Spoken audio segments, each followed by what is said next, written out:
Oi, gente, boa noite, tudo bem? Meu nome é Sabrina, sou professora de História e também administradora da página Sai Historiando, que trabalha com o projeto Enem no Corona 2020.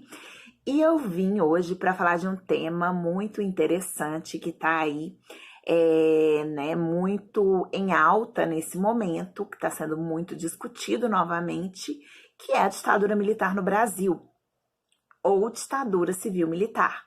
Então, eu vou tentar ser breve e objetiva para apresentar alguns tópicos para vocês, né? Ontem nós fizemos uma live para o Instagram Sai Historiando com o professor Bruno Souto. Infelizmente, a live não ficou salva por um probleminha técnico, mas nós vamos voltar a falar sobre ditadura militar com o professor Bruno nos dias aí 27 de agosto e 15 de setembro, no horário das 19 horas, e eu queria fazer um resumão do que foi a live de ontem para vocês. Bom, ontem, né, nós falamos um pouquinho do que é uma ditadura, né, e do que é um golpe militar.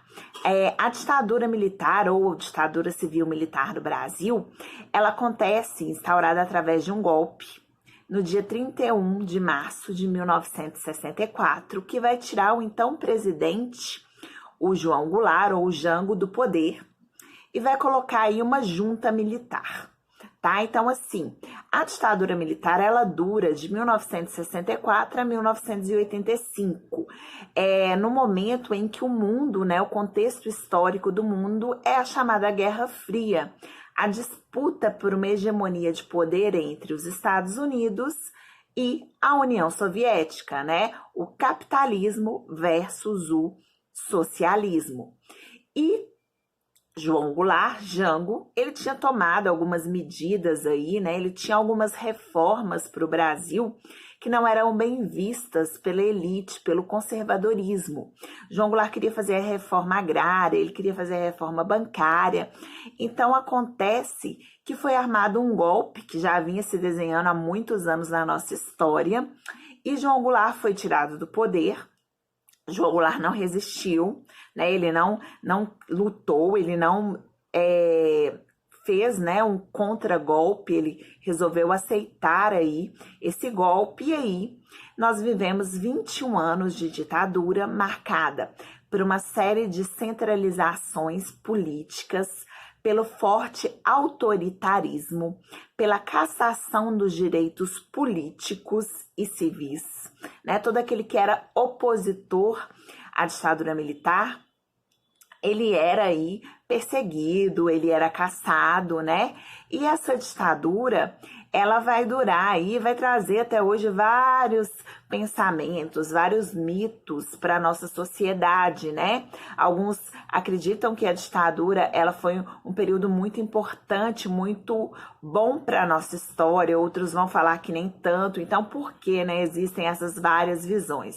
Primeiro, a nossa ditadura, ela vai ser aí marcada pela perseguição daqueles que eram contrários, né, a esse regime, a esse sistema político, né, essa nova forma de governo.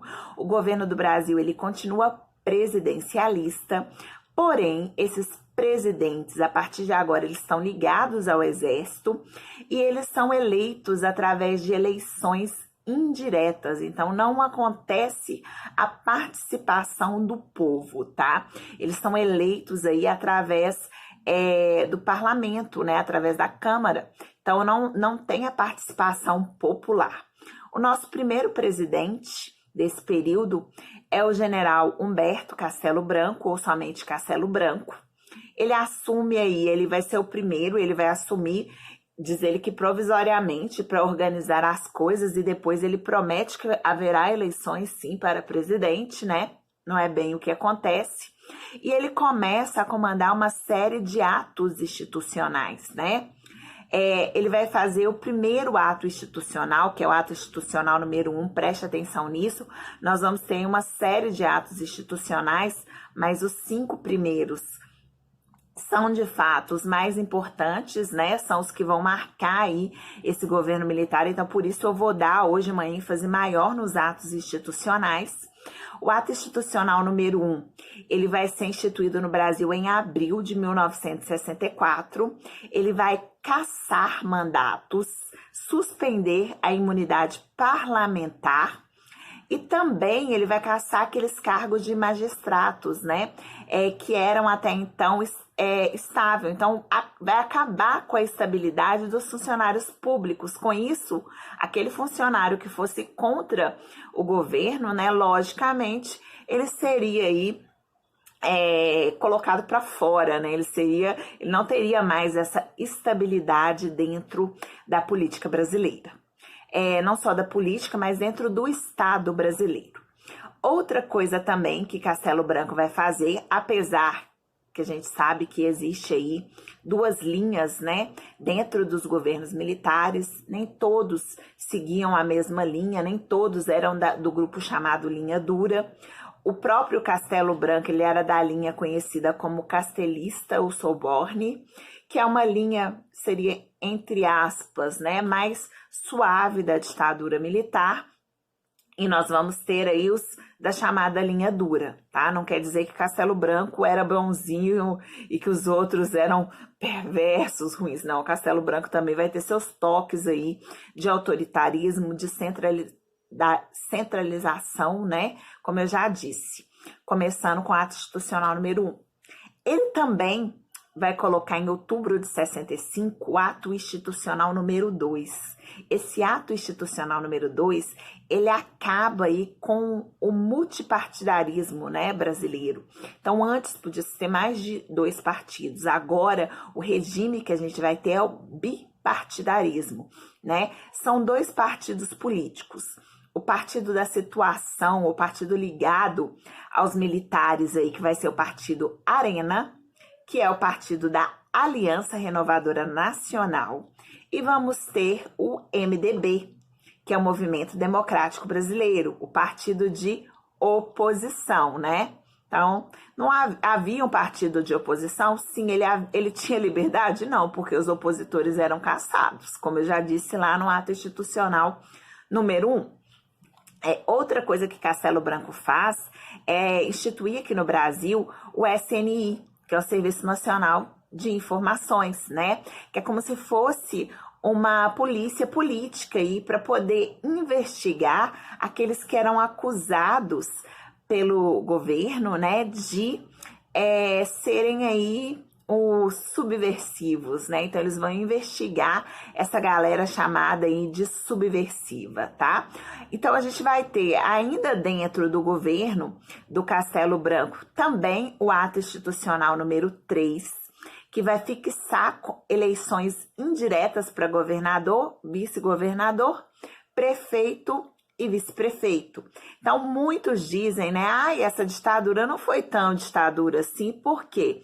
Afinal de contas, haviam eleições, sim, haviam eleições, mas essas eleições, né, elas não eram eleições diretas e com 2 partidos políticos apenas, o partido que está ligado à ditadura e outro de oposição, que nem pode ser tão opositor assim, fica difícil governar, né?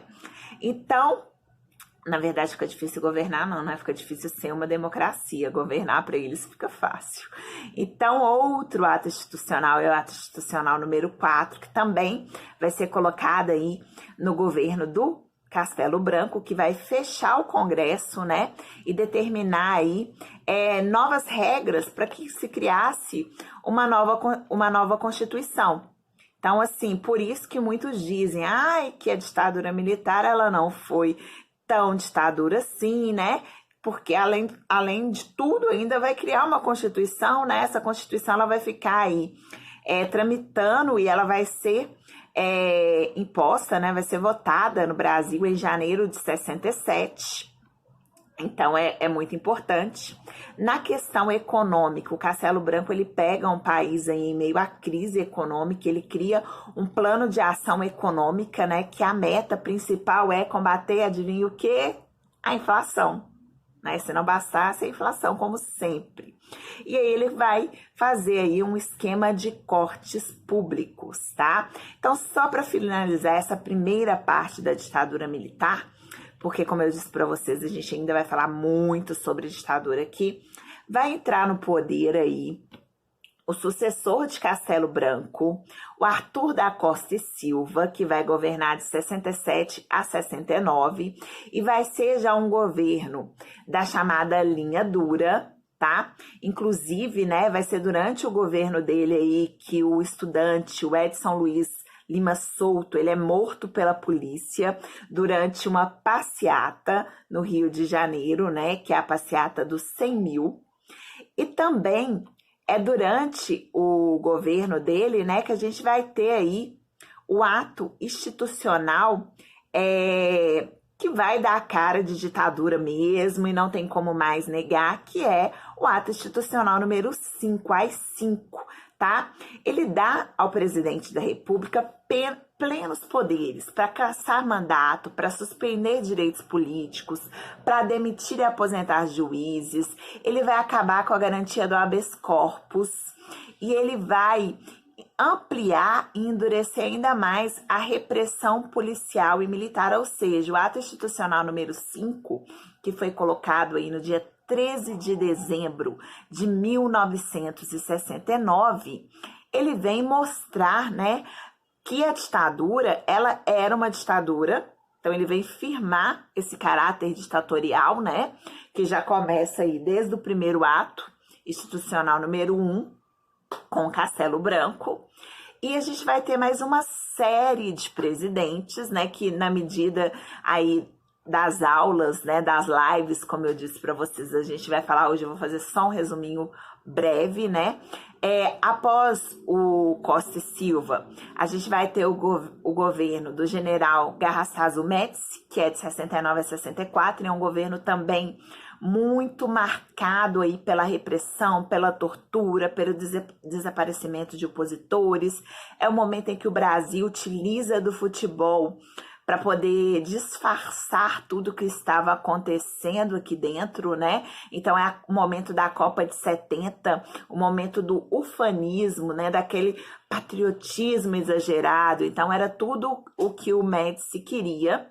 Depois do Médici, a gente vai ter o Ernesto Geisel, de 74 a 79, que ele fala que ele vai fazer a abertura política do Brasil, que vai ser uma abertura lenta, gradual e segura, né? Mas nem tanto. E ele também ele vai começar a fazer essas medidas aí para que o Brasil volte a ser uma democracia, né? Mas ainda vai demorar mais um pouquinho. Depois dele, a gente vai ter o João Batista Figueiredo, ou só Figueiredo, que é de 79 a 85. E aí ele começa a trabalhar a questão aí de uma abertura. Então ele vai colocar a lei da anistia, né? Que é um dos grandes pesares da ditadura, vai anistiar todo mundo. Então, todo mundo estava fora do Brasil pôde voltar, todo mundo que cometeu a tortura foi anistiado, ou seja, foi perdoado. Então, foi um perdão geral, né? Então, é o último presidente que nós vamos ter nesse governo conhecido como ditadura militar, né? Vai ser durante o governo dele que a gente vai ter aí o movimento conhecido como Direta Já, ou seja, pedindo a volta por eleições diretas, tá? Vai ser nesse momento que a gente vai ter aí uma eleição, que é a eleição de Tancredo Neves, né? Que vai morrer antes de assumir. E aí o seu vice, o José Sarney, ele assume. Então ele dá início aí ao período de uma nova democratização ou de uma redemocratização da história do Brasil. Então acompanhe, porque nós vamos continuar falando sobre ditadura. Essa foi só uma amostrinha para que vocês pudessem contextualizar esse período, né? Nós ainda vamos falar de corrupção e ditadura, mortes e ditadura, vamos falar mais um pouco de ato institucional número 5, ou seja, vem muita coisa por aí, tá bom? Um beijo e até a próxima.